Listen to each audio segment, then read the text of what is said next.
थाना भानुप्रतापपुर के अंतर्गत ग्राम चवेला के जंगल में एक अज्ञात वृद्ध पुरुष, जिसका उम्र करीबन 60 से 65 वर्ष लग रहा, जो देखने से बैरागी साधु लगता है, शव चवेला के जंगल में मिला है।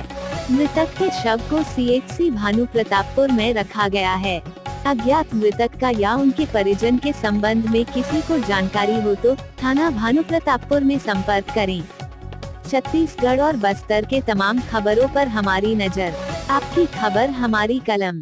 बस्तर के तमाम छोटी बड़ी खबर से हमेशा अपडेट पाने के लिए अभी हमारे बस्तर न्यूज YouTube चैनल को जरूर सब्सक्राइब कीजिए।